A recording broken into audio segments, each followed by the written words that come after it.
Here's check on stories we're following for you today on Robin Hood Radio. Governor Ned Lamont in Connecticut said yesterday he'll need to extend his emergency powers to continue to respond to changing circumstances in the COVID-19 pandemic past May. Lamont did not indicate for how long he'll seek to continue the public health and civil preparedness emergencies that give him extraordinary authority to set rules and suspend and modify state laws, regulations, and requirements. The latest joint emergency declaration and related executive orders were due to sunset on Tuesday, but legislation at the General Assembly approved in March extended the orders to May 20th and authorized Lamont to renew the current declarations to that date. New York State is going to begin collecting on unemployment overpayments. The State Department of Labor will begin contacting New Yorkers this week, collecting overpayments of unemployment benefits made between April and May of 2020. A Twitter thread from the department said notices will be sent out to claimants so they can begin repaying, appeal, or request a waiver for the overpayments made. Benefit claimants that do not file a request for a hearing or a waiver within 30 days of receiving the notice will see benefits reduced by 20% until the overpaid funds are recovered. The department did not say how many New Yorkers will receive notice of benefit overpayments. First responders in Columbia County receive a $275,000 grant from Columbia Green Media. The Hudson River Bank and Trust Foundation awarded the grant to EMS and volunteer fire departments in Columbia County to help offset costs associated with pandemic response. Quoting here, "We were thinking it's obviously a very stressful year for everybody, especially for what are primarily volunteer organizations," end quote. That from Hudson River Bank and Trust Foundation President Cara Florio. So we thought that one way to try to help out in the terms of equipment needs or PPE needs or whatever they needed would be to contribute to all the fire districts in Columbia County plus all the rescue squads. The money was divided among the 4 rescue squads and 31 fire districts and departments in the county, so based on the number of people served in each area. So $275,000 was distributed amongst all the fire districts and rescue squads in the county. The checks for the money have already been distributed to each of the rescue squads and different districts and fire departments. The amount of money allocated to each different organization ranged anywhere from $1,500 to $10,000. Citing problems, leaders of more than a dozen publicly owned broadband systems are asking a state tech agency in Massachusetts to make the middle mile network more reliable, preventing service gaps that leave people in rural areas without phones as well as internet access. The state, in response, says towns are in a position to find solutions as well by working with the network's operator and their internet service provider. It's going to take some money and some time. We acknowledge that, according to Jim Draw, executive director of Whdd-Breakfast. He wrote that in a letter this week to Carolyn Kirk, executive director of the Massachusetts Technology Collaborative. Whdd-Breakfast represents towns that use state money to build fiber networks.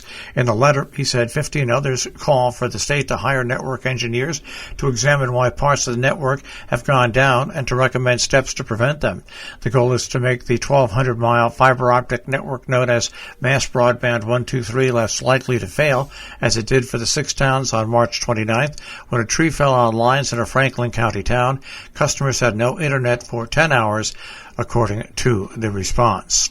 Dutchess County residents struggling to pay rent, recovering from mounting past due rent or utilities, and landlords needing to recover that lost rent can receive assistance through a joint housing program before the county, the city of Poughkeepsie, and Hudson River Housing. A pool of more than $1.1 million is being supplied, $930,000 from the county and $200,000 from the city, and for city residents specifically to assist residents in paying up to 6 consecutive months of rent and utilities. Tenants can apply for the funding administered through the Hudson River Housing directly, or landlords can apply on behalf of tenants. The funding is coming from Coronavirus Aid, Relief, and Economic Security Act funding, while the county is announcing the programs, noting it's receiving another $8.7 million from the U.S. Treasury Emergency Rental Assistance Program for rent and utility relief. The Berkshire County unemployment rate dropped to 8% in March, the lowest point since the pandemic began. Continuing its downward trend, the rate fell to an additional 0.7 of a percentage point, according to state figures released earlier this week. Unemployment in the Berkshires was at 4.1% in March, the month before the coronavirus pandemic began to impact the local economy. 3 Berkshire County organizations have received state grants to support youth substance abuse prevention programs. The Berkshire Regional Planning Commission, Northern Berkshire Community Coalition, and Railroad Street Youth Project were among the 31 recipients of $3.8 million in funding. The Executive Office of Health, Human Services, and State Department of Public Health announced the grant recipients yesterday. The Railroad Street Youth Project serves Great Barrington, Stockbridge, Egremont, and Sheffield. It's the third Massachusetts Collaborative for Action Leadership and Learning Grant under the Substance Misuse Prevention Grant programs. Those grants will be distributed over 8 years. Paceline Junior Cycling, a junior cycling team for youth between the ages of 8 and 18, has an informational meeting at 5:30 at Footfield Pavilion in West Cornwall. More information at pacelinejuniorcycling.com. Salisbury Fording Housing Commission has a meeting at 5:30 till 6:30. The Bushnell Sage Library in Sheffield hosting a virtual discussion on tax reform via Zoom on Thursday at 7 p.m. Pre-registration is required. bushnellsagelibrary.org. The Sheffield Housing Commission has a meeting on Thursday at 7 p.m. Town of Northeast Zoning Board of Appeals meeting will be held in the annex of the Northeast Millerton Library in Millerton, New York on Thursday at 7:30 p.m. Coinciding with its grand opening night for the Drive-In Movie Theater's new season, the Amenia Four Brothers Drive-In will be hosting the 5th Annual Fireman's Fundraiser for the community on Friday evening. Running from 6:30 to 11:30, area residents invited to come out for an evening of fun and help support their local fire volunteers who do much to keep everybody who lives and works in our local community safe. All proceeds from ticket sales for this event go to the Amenia Fire Company.